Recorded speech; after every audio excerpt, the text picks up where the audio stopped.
그 새 하늘과 새 땅에 대한 성경 구절이 신구약 성경에서 네 군데 나옵니다. 오늘 본문 읽었죠. 17절에 새 하늘과 새 땅에 대해서 말씀하고요. 그 다음에 이제 한 장 넘어가면 이사야 66장 22절에도 새 하늘과 새 땅에 대해서 말씀을 합니다. 그리고 이제 신약 성경에도 두 군데가 나오는데요. 우리 지난번에 살펴봤죠. 베드로 후서 3장 13절에도 새 하늘과 새 땅에 대해서 말씀하고 있습니다. 그리고 이제 마지막으로 요한계시록 21장 1절에 보면 새 하늘과 새 땅에 대해서 말씀합니다. 이렇게 신구약 성경에 총 새 하늘과 새 땅에 대한 말씀이 네 군데 나옵니다. 그리고 이제 새 하늘과 새 땅에 대한 말씀이 제일 처음으로 기록된 것이 예언된 것이 바로 오늘 본문 말씀 17절 말씀입니다. 그리고 17절에서 이제 25절 마지막 절까지 말씀을 우리가 이제 앞으로 이제 보고자 하는데요. 오늘은 17절에서 19절까지만 보겠습니다. 자, 이 말씀은요, 1차적으로는 이스라엘 백성들이 바벨론 포로에서 고국 땅으로 이스라엘로 돌아올 것을 예언하는 말씀입니다. 그리고 하나님께서 예언하신 말씀들은요, 이중적으로 그렇게 성취가 됩니다.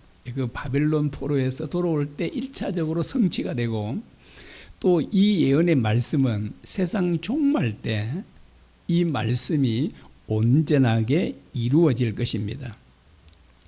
그리고 이제 오늘까지 그렇지 않은데 우리 다음 주에 우리가 살펴보고자 하는 20절부터 이하에 보면 이 새 하늘과 새 땅에서의 삶이 우리가 생각하는 것과는 좀 다른 점들이 있습니다. 그래서 이것은 왜 그렇게 이제 이것을 기록했느냐면 그 당시 그 옛날 이스라엘 백성들이 이해할 수 있는 것으로 설명하기 위해서요.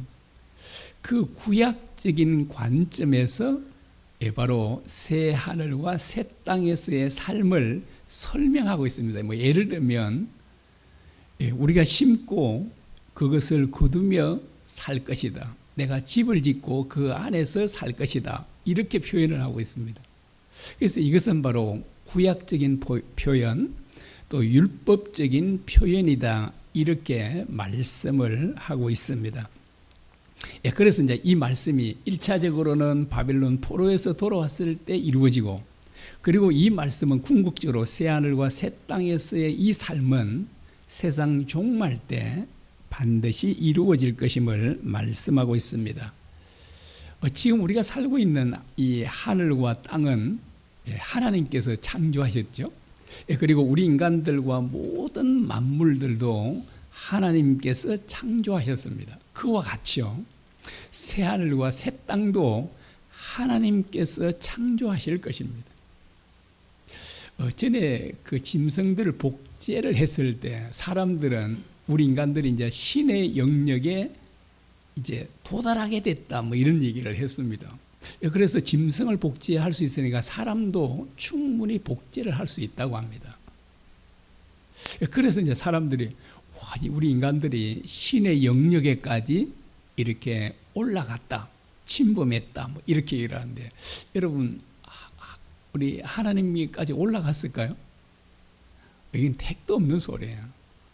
우리 인간은 절대로요, 지금의 하늘과 지금의 땅도 만들 수가 없습니다. 그런데 지금의 하늘과 지금의 땅과는 비교할 수 없을 만큼 완전히 질적으로 다른 새 하늘과 새 땅을 창조하는데, 어찌 감히 우리 인간들이 또는 사탄도요, 대단한 능력을 갖고 있는 사탄도 결코 그렇게 이 새 하늘과 새 땅을 만들 수가 없는 것입니다. 오직 우리 전능하신 우리 하나님 아버지만 이 새 하늘과 새 땅을 만들 수 있다라고 말합니다. 17절 한번 다시 보겠습니다. 보라, 내가 새 하늘과 새 땅을 창조하느니 이전 것은 기억되거나 마음에 생각나지 아니할 것이라. 자, 하나님께서 말씀하죠. 보라, 내가 새 하늘과 새 땅을 창조하나니 창조할 것이다 라고 말합니다. 예, 지금의 하늘과 땅도 어마어마하지 않아요? 온 우주가요. 예, 그런데 앞으로 종말 때 하나님께서 창조하실 새 하늘과 새 땅은 그야말로 우리의 상상을 초월하는, 우리 인간도 그렇죠. 하나님께서 아담 하와를 창조했지 않습니까? 전혀 죄가 없는 그런 사람으로 창조했는데요. 그런데 여전히 육신적이잖아요. 그런데 종말 때는 우리를 영적인 존재로, 예수님께서 죽으시고 부활하신 것처럼 예수님의 몸과 같은 그 영화로운 몸으로 우리를 완전히 새롭게 창조해 주실 것입니다. 여러분, 이렇게 누가 감히 우리들을, 또 하늘과 땅을, 또 천지 만물들을 어떻게 이렇게 새롭게 창조할 수 있겠습니까? 그래서 오직 하나님만 하실 수 있다라고 하는 것입니다. 그런데 지금까지요, 우리 구약 성경, 신약 성경 이렇게 쭉 우리가 보면 하나님의 약속 또는 주님의 약속이 성경에 기록되어 있습니다. 그런데 그 예언들은요, 그 하나님의 말씀들은 거의 다 이루어졌죠. 이루어지지 않는 것은 미래에 이루어질 것들만 남아 있습니다. 이게 무슨 말이냐면 하나님께서 약속하시고 단 하나도 이루어지지 않은 것이 없다는 것입니다. 자, 그렇다면 마지막에 종말에 이루실 새 하늘과 새 땅도 하나님께서는 정말 반드시 이루어질 것입니다. 그래서 새 하늘과 새 땅에 가서 살 날이 우리에게요, 얼마 남지 않았습니다. 여러분, 이 사실이에요. 새 하늘과 새 땅이 실제로 이루어진다는 걸 믿으면 여러분, 우리가 이 세상에서 어떤 상황에서도 감사하며 살 수 있을 것입니다. 그리고 우리는 정말 주님의 말씀대로요, 하나님의 말씀대로 살 수 있게 될 것입니다. 왜 사람들이 하나님 말씀대로 잘 못 살까요? 믿지 않아서 그렇습니다. 그래서 주님께서도 말씀하셨습니다. 믿는 자에게는 능치 못할 일이 없다. 믿으면 모든 것이 가능하게 됩니다. 그 하나님께서 창조하실 새 하늘과 새 땅은요, 지금의 세상과는 완전히 다른 세상입니다. 그곳이 얼마나 좋은지를 그 17절 하반절에 이렇게 말씀합니다. 이전 것은 기억되거나 마음에 생각나지 아니할 것이라 라고 합니다. 여러분, 지금까지 살아오시면서 그 아픔과 고난을 한 번도 안 당해보신 분 계신가요?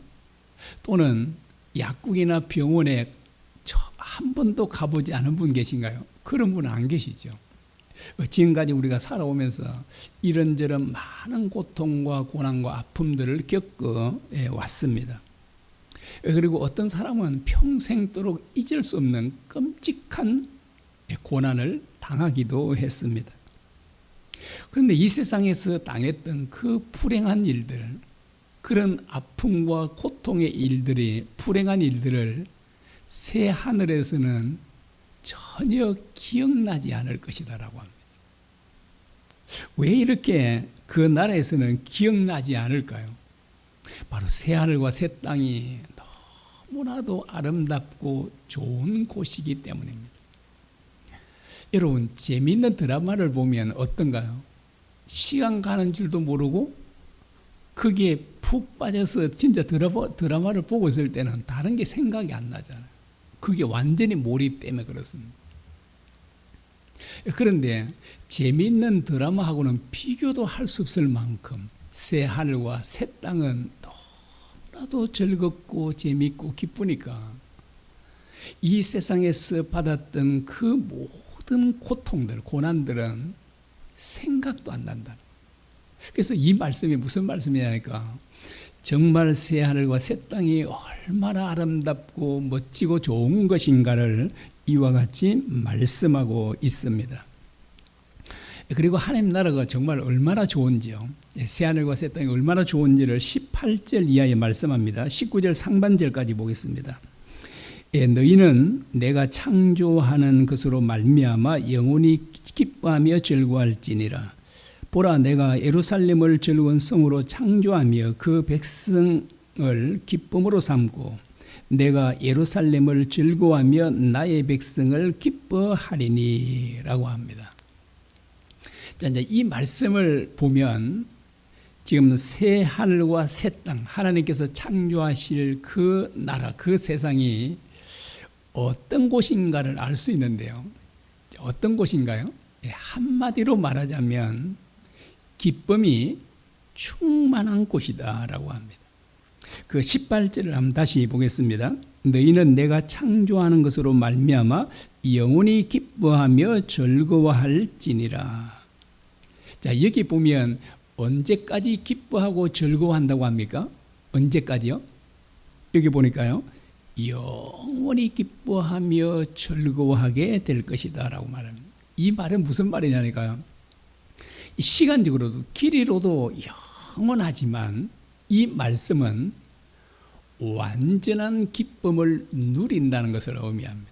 그러면 완전한 기쁨이란 어떤 기쁨일까요?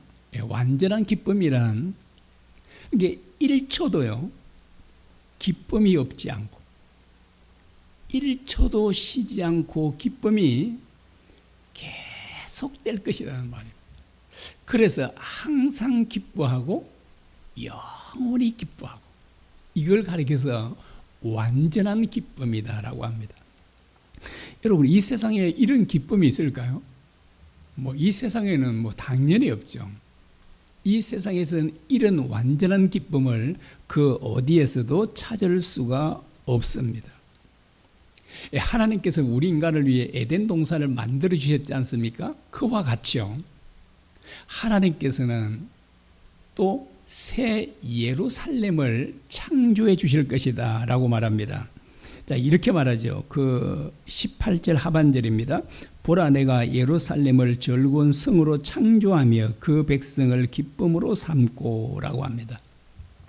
하나님께서는 예루살렘을 기쁨이 충만한 도성으로 만들어 주실 것이다 라고 합니다. 그래서 이제 거기에 사는 모든 사람들은 영원토록 기뻐하며 살게 될 것이다 라고 말합니다.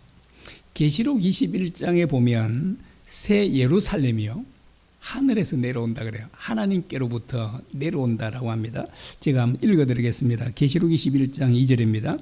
또 내가 보매 거룩한 성 새 예루살렘이 하나님께로부터 하늘에서 내려오니 그 준비한 것이 신부가 남편을 위하여 단장한 것 같더라. 그 새 예루살렘 성이 얼마나 아름답고 정말 좋던지요. 그 아름답던지 마치 신부가 신랑을 위해서 단장한 것 같다라고 그렇게 말합니다. 단장한 신부의 모습은요, 이 세상에서 가장 아름다운 모습이 아닐까라고 합니다. 오늘 이 자리에 조금 있으면 한 달도 채 안 남아서 결혼할 신부가 여기에 이 자리에 참석을 했습니다. 아마 그때 저는 참석할 건데 아마 가장 이쁜 모습이겠죠. 단장, 신랑을 위해서 단장하는 거잖아요. 물론 이제 하객들 보기도 위해서도 하겠지만 그 단장은 신랑을 위해서 한다라고 합니다.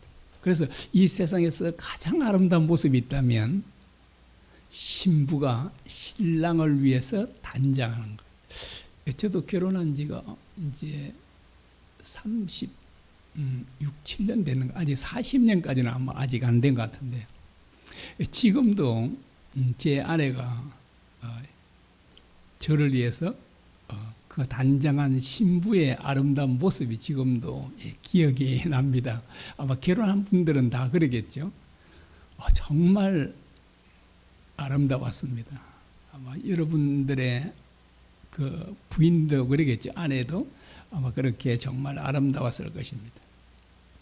그래서 정말 이 새 예루살렘이 얼마나 아름답던지요. 그렇게 이제 비유로 표현하는 겁니다. 얼마나 아름답던지 마치 신부가 신랑을 위해 단장한 것 같더라라고 합니다. 여러분, 자, 새 예루살렘이 신부의 모습으로 비유하고 있잖아요. 왜 이렇게 비유했을까요? 만약에 신부의 아름다운 모습보다 1000배 더 아름다운 모습이 있다면 새 예루살렘을 어디에 비유했을까요? 신부의 모습에 비유하는 것이 아니라 신부의 모습보다 단장한 모습보다 1000배 더 좋은 거기에 이 새 예루살렘을 비유했을 것입니다. 우리가 이제 이해할 수 있는 게 어떤 게 가장 아름다울까?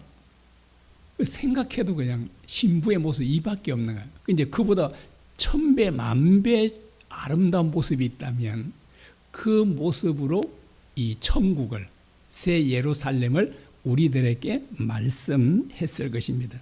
자, 그러므로 이 새 예루살렘이 얼마나 정말 멋지고 아름다운지를 우리가 볼 수 있습니다. 자, 이 새 예루살렘이 그러면 왜 그처럼 아름다울까요? 여러분, 새 예루살렘이 왜 그처럼 좋은 곳이고 아름다운 곳일까요? 첫 번째는요, 하나님이 계시기 때문에 그렇습니다. 그리고 두 번째는 사랑과 기쁨이 충만한 곳이기 때문에 그렇습니다. 그래서 이 새 예루살렘은 정말 너무나도 아름답고 정말 좋은 곳입니다. 하나님께서는 바로 이런 아름다운 이 새 예루살렘을 우리를 위해서 만들어 주십니다. 왜 우리를 위해 이렇게 아름다운 이 새 예루살렘을 영원히 살 곳을 만들어 주실까요? 우리를 너무나 사랑하기 때문입니다. 하나님께서 이제 이렇게 말씀하십니다. 공동 번역입니다. 그 19절에 보면 이렇게 말씀합니다. 예루살렘은 나의 기쁨이요 그 시면은 나의 즐거움이라. 그런데 하나님께서 이 말씀을요, 하나님의 아들이신 예수님께도 하셨습니다. 마태복음 3장 17절입니다. 하늘로부터 소리가 있어 말씀하시되 이는 내 사랑하는 아들이요 내 기뻐하는 자라. 이 사랑하는 아들에게 하신 말씀, 이는 내 사랑하는 아들이고 내 기뻐하는 자라, 이 말씀을 우리에게도 하셨다는 사실. 여러분, 하나님께서 우리를 얼만큼 사랑하실까요? 하나님 자신의 목숨보다 더 사랑합니다. 잘 안 믿어지시죠? 사실입니다. 왜냐하면 하나밖에 없는 독생자 아들을 우리를 위해서 아낌없이 내어주셨기 때문에 이것이 그 증거입니다. 아마 이게 자녀를 두신 분들은 아마 이게 충분히 이해를 하실 것입니다. 여러분, 부모님들은 자녀를 위해서 대신 아프라면, 아플 수 있다면 아파줄 겁니다. 그리고 자식을 위해서 자식을 살릴 수 있다면 우리 부모들은 기꺼이 목숨도 내놓고, 저도 그래요. 저도 이제 이렇게 자녀도 있고 이렇게 손자, 손녀도 있는데 그 자녀, 손자, 손녀들을 살릴 수 있다면 저는 정말 기꺼이 내놓을 거예요. 우리 혜란이가 아프잖아요. 네, 그래서 진짜 정말 저는 그래도 살 만큼 살았으니까 혜란이하고 목숨을 바꿀 수 있다면 저는 기꺼이 바꾸겠다고 이 얘기를, 우리 혜란이한테도 이 얘기를 해준 적이 있습니다. 정말 바꾸고 싶어요.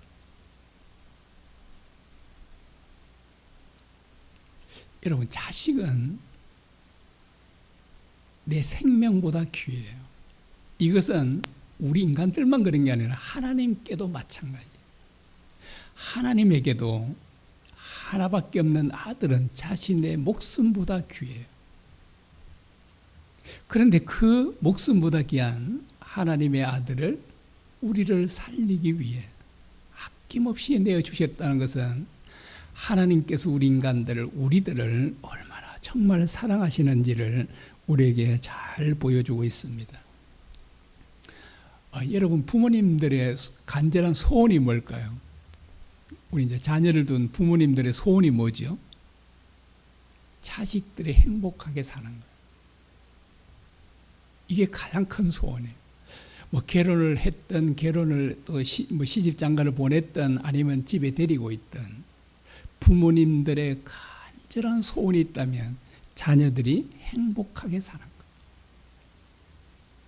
거예요. 그런데요, 하나님께서도 하나님의 자녀된 우리들을 위해서 새 하늘과 새 땅을 만들어 주시는데, 여러분 어떻게 만드실까요?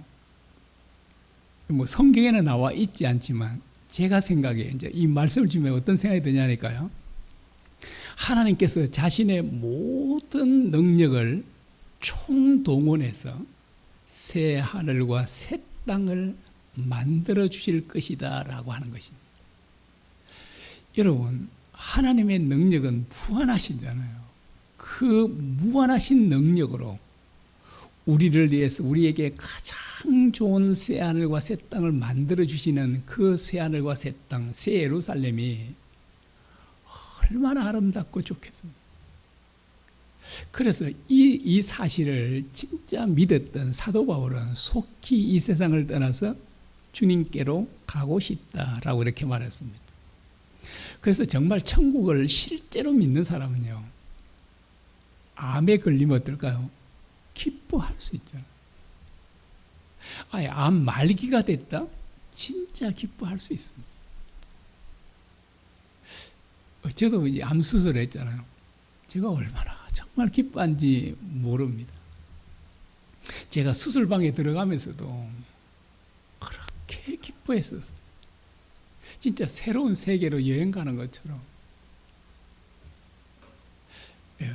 물론 이제 그래, 이제 제가 뭐 10년째 훨씬 넘었죠. 이제 10년 훨씬 넘었는데, 지금도 제게 암 말기다, 딱 3개월밖에 못 산다라고 해도 저는 정말 기뻐할 것입니다.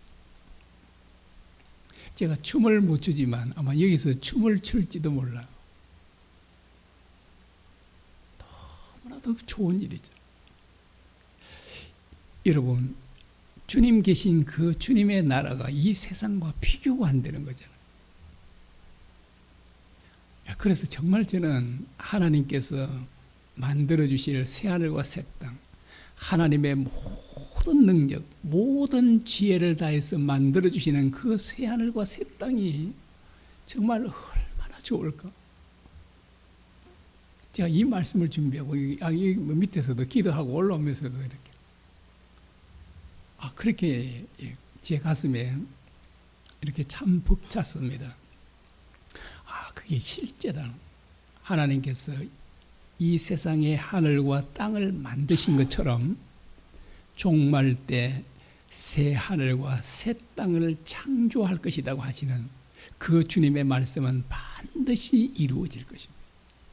그래서 우리는 그곳에 가서 살 날이 얼마 남지 않았잖아요. 그 김수미 씨가 이게 사망해도 집사님이더라고요. 소천했죠. 75세거든요.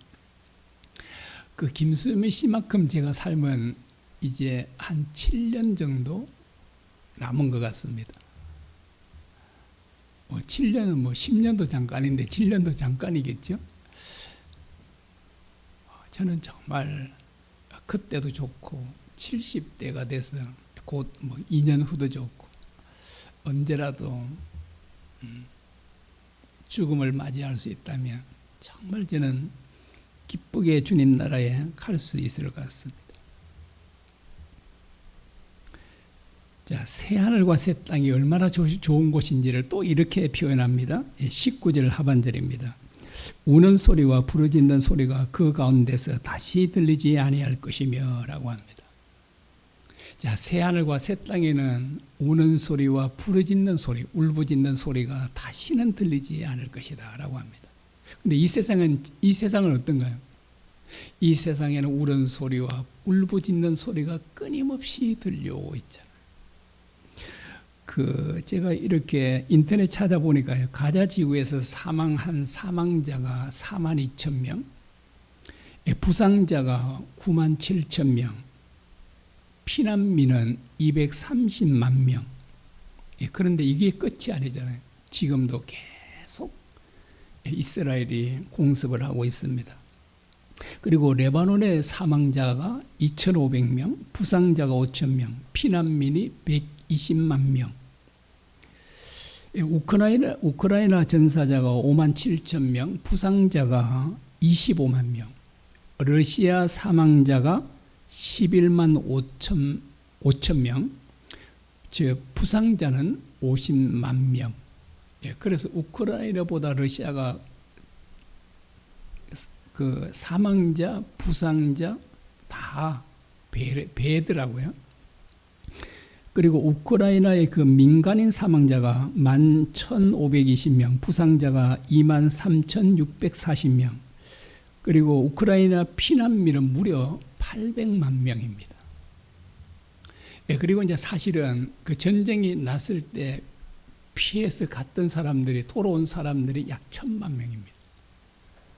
그래서 누적 계산하면 무려 1,800만 명이 피난민 생활을 했던 사람들입니다. 사망자들은 더 이상 고통이 없잖아요. 이렇게 사망했으니까. 그런데 부상을 입은 사람들, 그리고 난민 생활을 하는 사람들의 고통은 지금도 끊임없이 계속되고 있습니다. 여러분, 만일 우리 가족들 가운데 사망자나 부상자가 있다면, 그리고 우리 피난민의 생활을 하는 지금 처지가 됐다면 이렇게 예배 드릴 수도 없잖아요. 얼마나 정말 괴롭고 고통스럽겠습니까? 그 우리나라도 전쟁이 일어날 가능성이 세계에서 가장 많은 나라들 가운데 가장 일어날 가능성이 많다 그러지 않습니까? 그 김정은은 연일 우리나라를 위협하고 있습니다, 지금. 그리고 특별히 우리나라에서 만약에 전쟁이 일어나면 뭐 이스라엘과 하마스 이런 정도가 안 될 겁니다. 러시아와 우크라이나 전쟁과도 다를 겁니다. 우리는 땅덩어리도 좁잖아요. 그 모든 거의 무기들이 지금 서로 38선에 집중되어 있잖아요. 이래. 그래서 인명피해는 우리의 상상을 초월할 겁니다. 그리고 만약에 북한이요, 이 수세에 몰리게 되면 핵무기도 사용할 가능성도 있잖아요. 그들은 뭐 아주 막가는 거니까요, 그냥. 여러분, 핵무기는 얼마나 무서운지 아시죠? 아마 서울, 경기도 지역에 아마 3개 아니면 4개 정도면 거의 초토화시킬 겁니다. 모든 것을 불태워버려요. 지금 수도권에 2천만 명이 살고 있잖아요. 우리나라 절반이 그쪽에 살고 있는. 그래서 정말 우리나라에 전쟁이 일어나지 않도록 우리가 기도해야 할 것입니다. 또 전쟁보다 더 무서운 게 있는가 하십니까? 무엇인가요? 물론 질병도 그렇지만 굶주림입니다. 기근입니다. 전쟁으로 죽는 사람보다 굶어서 죽는 사람들이 훨씬 더 많다고 합니다. 여러분, 사흘이나 닷새 한번 굶어 보셨습니까? 일어나서 잘 걷지도 못할 거예요. 그런데 사람이 먹을 것이 없어 굶어 죽는다고 생각해 보십시오. 그래서 정말 아이들, 특별히 아이들이요, 그 먹지 못해서 굶어 죽는 그 비참함은 정말 말로도 알 수 없습니다. 그래서 이 세상에는 우는 소리와 부르짖는 소리가 그치지를 않는 거예요. 그런데 왜 새하늘과 새 땅에는 아무도 울거나 부르짖지 않는다고 합니까? 그곳에는요, 이 세상에서 일어나고 있는 그 모든 불행들이 어떤 불행도 일어나지 않기 때문에 그렇습니다. 여러분, 우리 인간에게 가장 큰 불행한 일은 뭔가요? 사망이죠, 사망. 왜 사람들이 암에 걸리면 걱정하고 슬퍼할까요?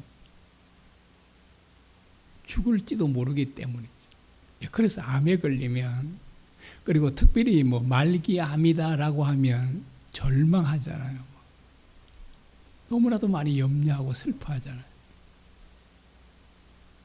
왜냐니까 죽음과 맞닿아 있기 때문입니다. 우리 인간에게 왜 이 사망이 왔죠? 죄 때문입니다. 그래서 로마서 6장 3절에 죄 쌌은 사망이라고 말합니다.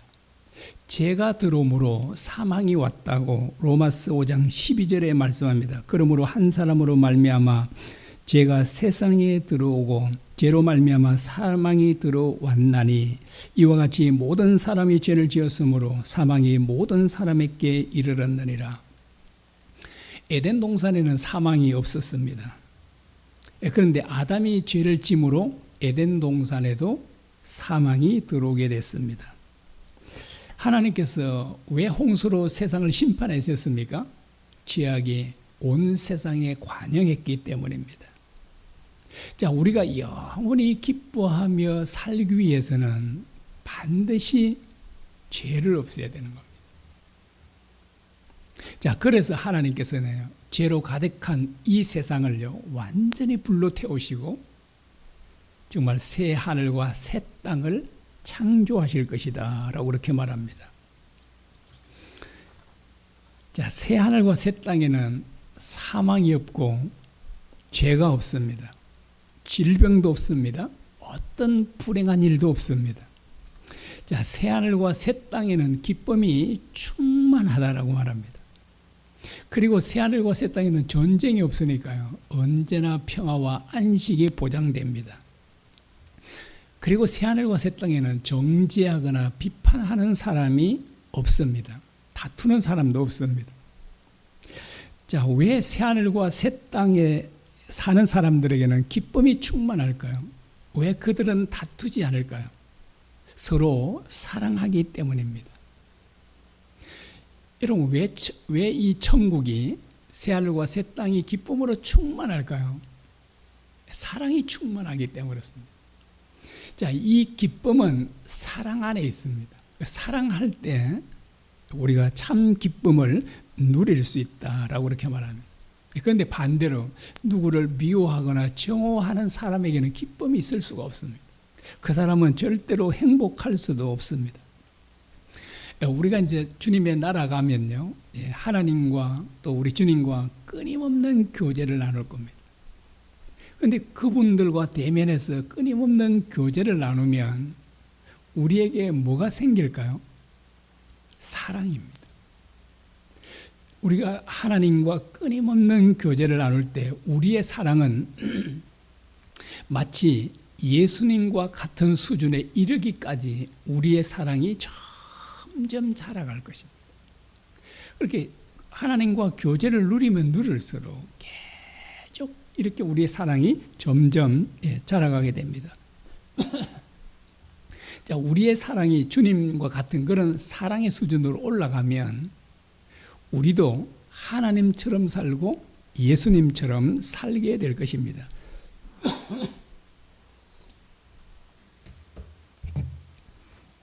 그러면 우리도 주님과 똑같은, 하나님과 똑같은 완전한 기쁨을 우리가 누리게 될 것입니다. 자, 앞에도 말씀드렸지만 하나님께서 새하늘과 새 땅을 창조하신다는데 그것을 하나님은 반드시 창조하실 것입니다. 그래서 우리는 그곳에 가서 살 날이 우리에게는 머지 않았습니다. 자, 이런 소망을 가진 우리는 어떻게 살아야 될까요? 예수님처럼 살아야 합니다. 그래서 요한일서 2장 6절의 공동 번역 성경입니다. 자기가 하나님 안에 산다고 말하는 사람은 그리스도께서 사신 것처럼 살아야 합니다. 이렇게 번역을 했습니다. 자, 우리가 이 새하늘과 새 땅에 대한 소망을 가진 우리들은 어떻게 살아야 된다고요? 그리스도께서 사신 것처럼 살아야 한다라고 합니다. 그러면 그리스도는 어떻게 사셨죠? 바로 한마디로 말하면 사랑의 삶입니다.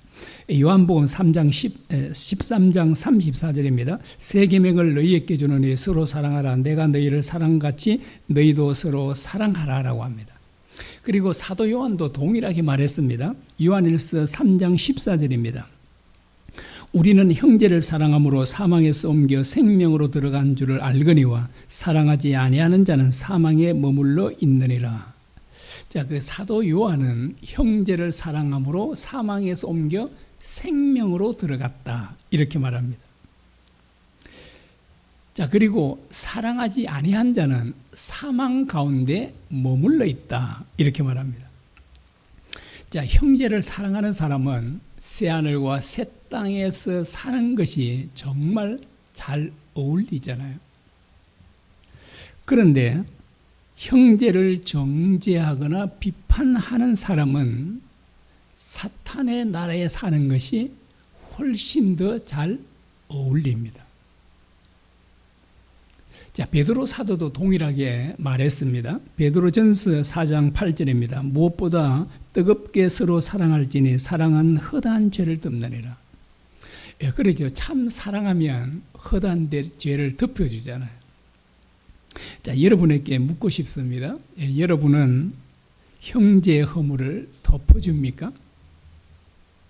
아니면 형제의 허물을 다른 사람에게 이야기합니까? 비판을 잘 하는 사람은 바리새인과 같은 사람입니다. 사도 요한은 요한일서 3장 10절에 형제를 사랑하지 아니하는 자는 하나님의 자녀가 아닙니다. 이렇게 말하고 있습니다.